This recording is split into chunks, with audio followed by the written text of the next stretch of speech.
Você já ficou frustrado por errar um traço ou perder tempo tentando acertar o desenho na tela? E se eu te dissesse que existe um segredo que muitos artistas usam para garantir resultados e agilizar o processo para realizar retratos realistas? Hoje eu vou te mostrar como o retroprojetor pode transformar completamente a forma como você prepara seu desenho para pintar. Fique comigo, porque essa dica pode mudar a sua arte para sempre. Vou apresentar agora detalhadamente como fazer. Vem comigo. Eu tenho a imagem projetada que eu vou me cobrir, ó. Cobrir a imagem projetada, então a gente tem uma noção melhor. Além do branco e do preto que já estavam no copinho aqui, eu vou colocar também marrom de Garanza, vermelho da China e dois azuis, azul ultramar e azul cerúleo. Por quê? Por se tratar de um desenho colorido, eu vou fazer esse preenchimento colorido, igual aqui de novo, diluindo o azul, e vou fazer aqui o desenho das flores, né, que é esse, ó. Aí lembrando que se eu diluir muito, eu vou ter problemas, porque vai escorrer. Então eu utilizo esse azul. Quando for uma parte escura, por exemplo, essa flor aqui é um pouco mais escura do que essa outra do que eu acabei de fazer, eu posso fazer isso, sabe? Eu posso, é interessante, já que eu estou usando esse recurso, diferenciar tons claros de tons médios. E o porquê? E aí eu vou cobrindo, ó, com a mão, ó, vou cobrir aqui do lado de trás e vou vendo o que eu já fiz e o que eu não fiz. Vou usar aqui o azul cerúleo diluído, porque é um azul mais claro, para essas flores aqui, ó. Aí esse eu preencho assim a flor inteira, não faço os detalhes, porque os detalhes vão ser feitos depois, por cima. Então quando for coisa assim com detalhes, vou cobrir de novo, extremamente pequenos, eu vou fazendo dessa forma. Então eu faço aqui por partes, todos os azuis. Tem algumas variações de azul. Tem uma parte que o azul é mais pro lado do violeta, como essas flores aqui. Essa flor que está na parte superior já é um pouco mais escura, né? Então eu vou fazer assim, eu vou diluir um pouco menos, misturar um pingo de vermelho e um pingo de preto. Bem pouquinho de cada, né? Só para ficar um azul mais escuro e ligeiramente roxo, ligeiramente violeta, e vem fazendo esses contornos. O legal disso é que a gente vai compreendendo já o ponto de vista das cores. É feito o desenho, mas é feito já um pouco das cores. É semelhante à explicação que eu dei referente aos mestres do passado, né? Como por exemplo o Vermeer, Johannes Vermeer, lá o pintor holandês que pintou Moça com Brinco de Pérola, que também coloria grandes áreas de cores para depois pintar. Então ele usava lá a câmera escura para fazer uma projeção de imagens. Novamente, só a forma de colocar o diluente é só encostar o pincel no diluente, não é muito, né? Aqui, por exemplo, eu tenho uma transparência, então já marco essa linha, mostrando onde o azul ficou mais opaco e onde o azul ficou mais transparente. Ao invés de preencher tudo aqui, eu já faço linhas demonstrando essas diferenças das tonalidades. E eu também posso fazer um preenchimento de uma base, igual eu fiz aqui com o azul mais claro, e passar um azul mais escuro logo em seguida para acentuar algumas outras partes. Vou cobrindo para ver o que eu já fiz e o que eu não fiz. Agora vou desenhar com o cerúleo essas flores aqui mais claras, um outro tom de azul, né, uma outra cor, com um azul mais claro e diferente do azul ultramar. Depois eu defino os detalhes também. E para fazer essas que são brancas, é que eu vou usar o preto mesmo, bem diluído, talvez com um pouquinho do marrom de Garanza. Não vou pôr o amarelo aqui, porque o amarelo é uma cor muito clara, mas poderia também. E já desenhar todas essas partes, inclusive fazendo a separação. Ó. Esse pedaço aqui é um tom de amarelo, esse aqui é outro, esse aqui é mais cinza, esse também é outro. Então todas essas separações, ó, e vou fazendo nesse preenchimento. Aqui são pétalas que são mais verdes. Lembrando que eu não cheguei a pôr o amarelo, poderia pôr também, mas até porque o cabelo é louro, né? Mas eu vou só demonstrar mais as partes. Eu vou mais preencher, ficar preocupado em preencher as partes escuras. Então o que sobrar, parte clara, né? Geralmente cores mais claras, como tons amarelos, é bom a gente não preencher uma cor que seja mais escura, porque senão, como o amarelo são cores que às vezes difícil de cobrir quando tem uma cor escura por baixo, então eu deixo sem passar nada. Aqui aquela aba do chapéu.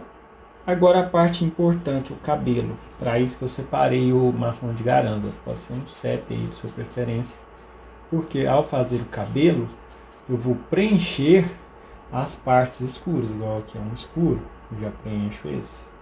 Aqui também é escuro. Agora um ponto importante, se aqui é escuro e a parte da testa, por exemplo, vai ser clara, então eu preciso de fazer um degradê. Como que eu faço um degradê? Para quem já fez aquarela sabe, lá tá bem dividida a linha, né? Eu vou só molhar aqui, retirar o excesso da tinta, praticamente só a Guarrás que tem, a Guarrás não, a EcoSolve, e passar um pouco na borda, retirando essa linha e demonstrando que vai ter um degradê em direção à testa. Isso tem que ser logo em seguida, porque essa tinta seca e depois não dá para fazer essa diluição mais não. Então vamos ver lá como ficou. Viu só como que sumiu aquela linha e ficou como se fosse um sombreado. Então eu vou preenchendo assim, ó, pondo um pouco mais de tinta pro lado de pura, sem diluir, onde for muito escuro, igual aqui é um pouco, aqui é um pouco. Na verdade eu sempre diluo, eu não vou usar a tinta sem diluir aqui. A questão é o quanto que se deve diluir ou não, né? Se é muito claro, eu diluo, se não, eu não diluo. E ao invés de fazer os detalhes, faço as grandes manchas. Aqui é uma grande mancha, então eu já preencho ela.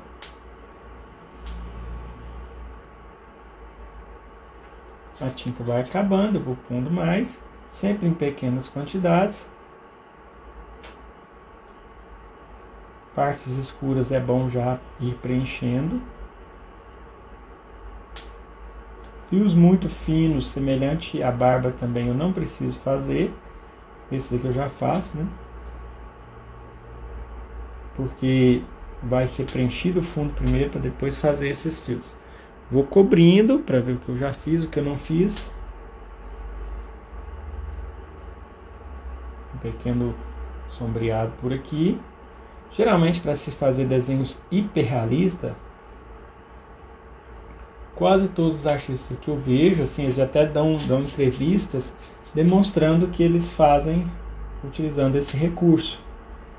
Então quando o estilo é assim hiperreal, que geralmente também são quadros muito maiores, então se usa um meio de projeção para realizar o desenho. Esse é uma tela um pouco maior, essa aqui tem um tamanho A3, lembrando que essas medidas todas eu deixo na descrição dos vídeos, caso você queira fazer os mesmos tamanhos. Aí mais uma vez, lembrando, cheguei na parte dos olhos, eu vou trocar de pincel. São os mesmos pincéis aqui redondos, só que obviamente se eu quero um detalhe tão pequeno quanto o detalhe que tem no olho, então é melhor que eu faça com um pincel menor. E é preciso ter bastante cautela, principalmente quando a tela é muito grande, para não apertar a mão, afundar muito a tela e o desenho ficar fora do prumo, né? Aqui também, como os desenhos anteriores, eu não preciso necessariamente deixar esse brilho do olho, mas eu desenho ele para saber que ele está à esquerda da pupila e tudo mais. Mas eu posso, né, na verdade, quando eu pintar vai acontecer isso. Eu vou preencher tudo e não vou ver esse brilho vai ser colocado depois. Aqui a linha da água, que tem uma certa espessura, depois ela fica fina. O canto lacrimal, o outro canto e já o outro olho.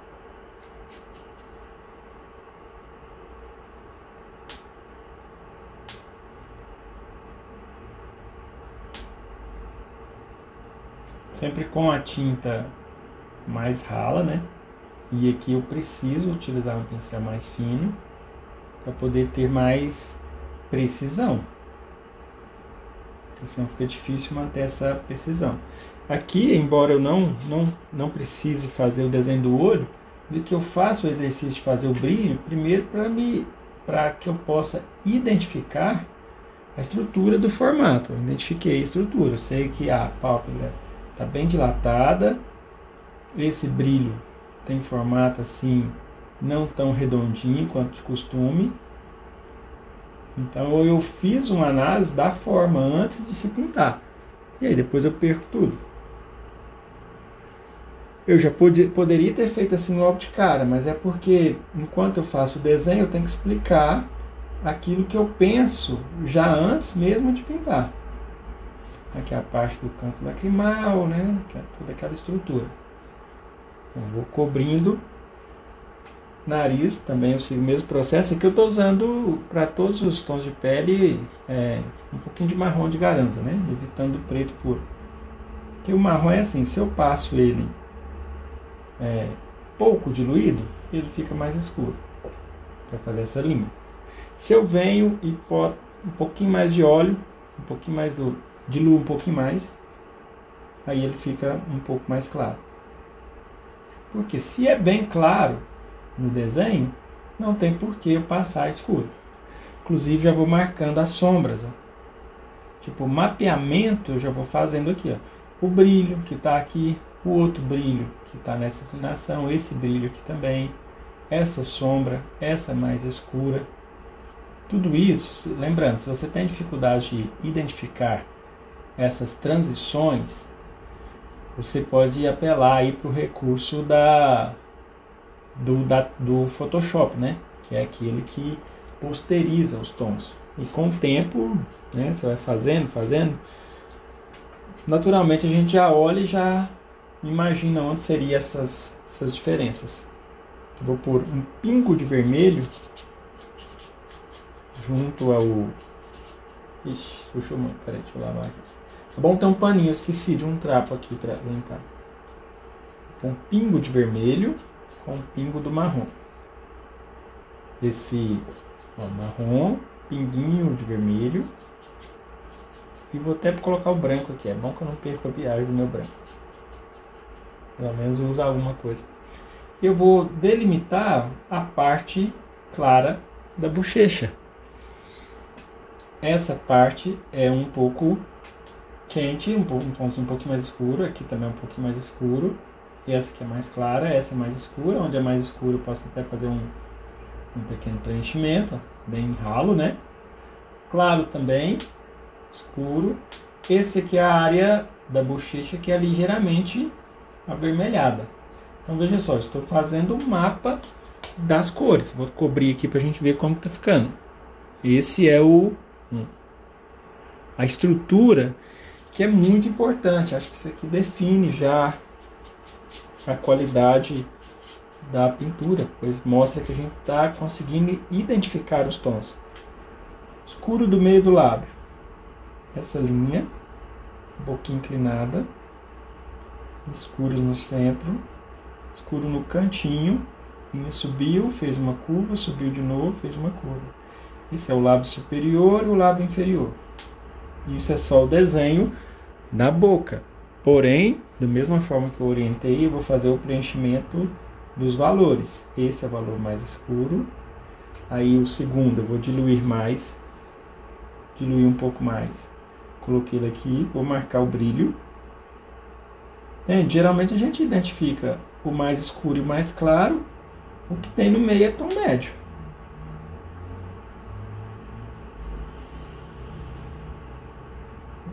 Lembrando que eu posso simplesmente fazer uma linha dividindo a luz da sombra, ou eu posso preencher um pouco também. Olha só, vou tendo as formas. Terminei o formato da boca. Eu vou voltar no pincel maior para poder continuar com o restante do desenho. O queixo.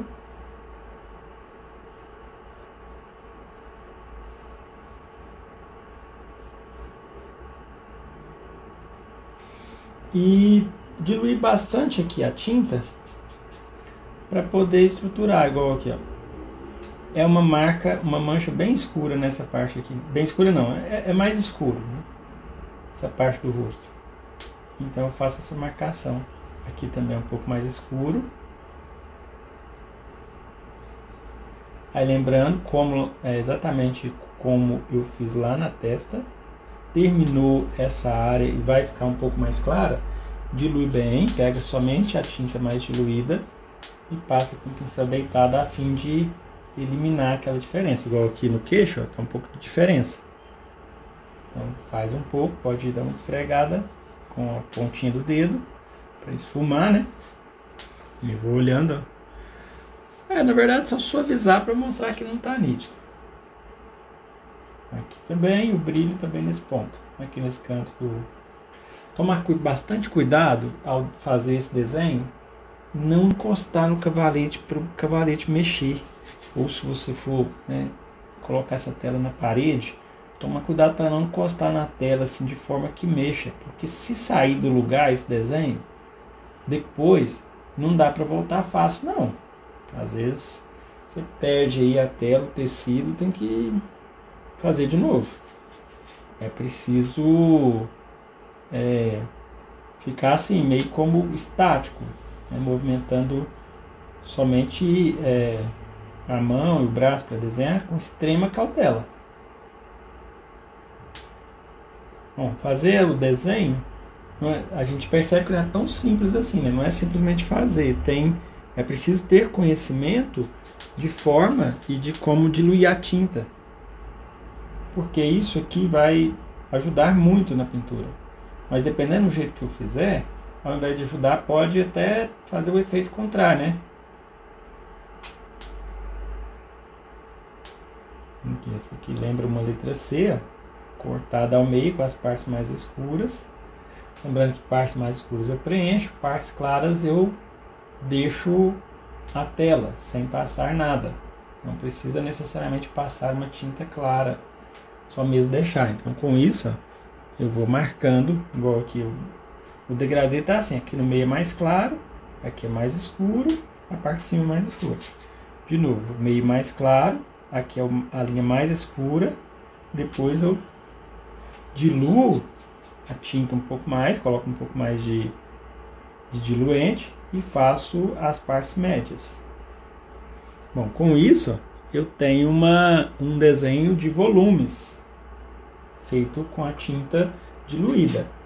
Pela leitura que tem nos livros, quando a gente lê num livro assim, os biógrafos, os estudiosos dos grandes mestres da época falando que pintor igual o Vermeer, que pintou lá a moça com brinco de pérola, coloria grandes áreas do quadro para depois fazer os detalhes, então provavelmente uma mancha dessa ele vinha e colocava uma cor só única, mas ele sabia que tinha essas variações de claro e escuro.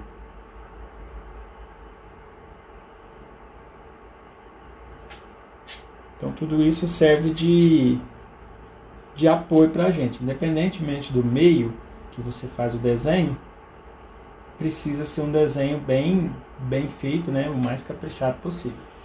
E outra coisa, estou me lembrando aqui de uma pergunta de um aluno.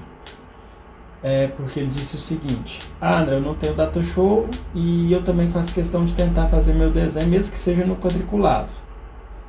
E aí a pergunta que ele me fez foi a seguinte: eu posso fazer o desenho normal, sem sombrear muito, né? E depois passar a tinta por cima, igual quando você faz direto usando o projetor? E sim, claro que sim. A questão é, você só não pode fazer um desenho sombreado na base.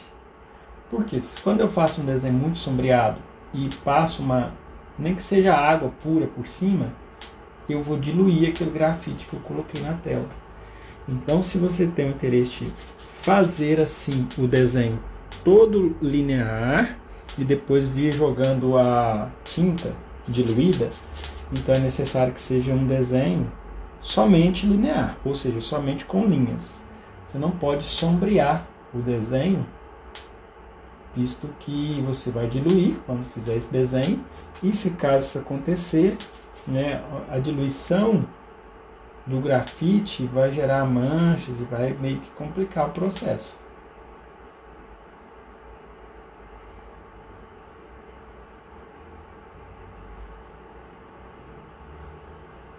Bom, aqui eu tenho essa parte aqui definida. Tomar cuidado sempre. Ah, André, sem querer errei ali. Como é que eu faço para corrigir um erro?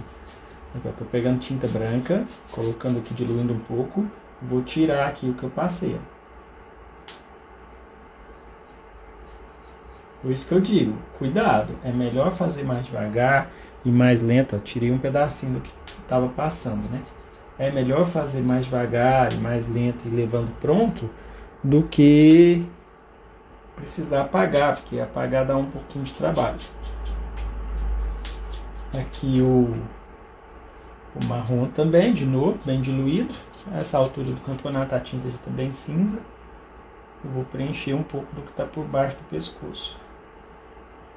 Sempre observando, né? O que está acontecendo.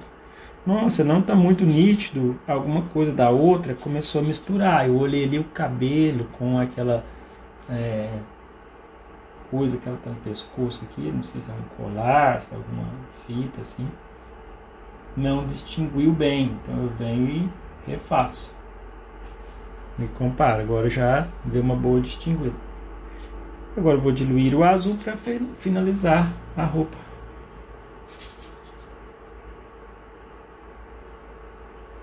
Aqui mais largo, aí eu passo mais vezes e aperto mais.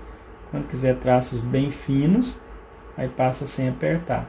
Áreas escuras, aqui tem uma espécie de pedra aqui, uma joia, alguma coisa assim. E o alinhamento aqui dessa parte superior da blusa.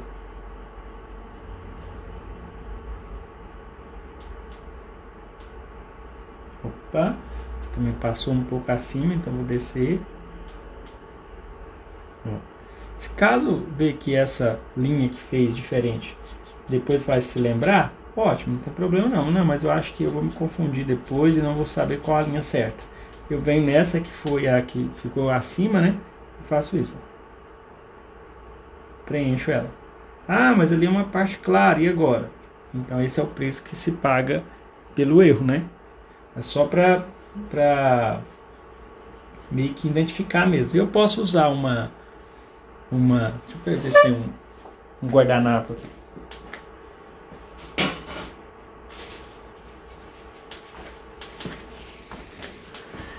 Tipo, uma forma que eu posso fazer também é assim, ó, diluir, a tinta ficou molhada, eu encosto um guardanapo e limpo. Também é uma opção, vamos ver? Deu uma limpada, mas uma vez suja a tela, não tem jeito, né? É difícil voltar atrás. Então, mais uma vez, reforça aí a importância de se fazer com cautela esse desenho. Essas linhas, deixa eu ver se dá pra... Acho que não precisa fazer, porque vai ser preenchido tudo numa camada de azul e feito linhas depois por cima. Então, esse aqui eu não vou fazer.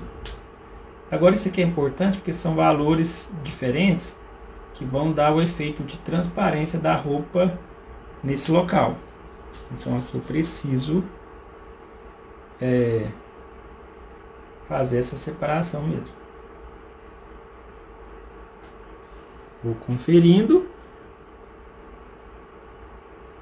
Se for fazer as linhas, é só mais para identificar os ângulos e as curvas que faz, mas quando for para pintar, eu vou perder parcialmente esses detalhes.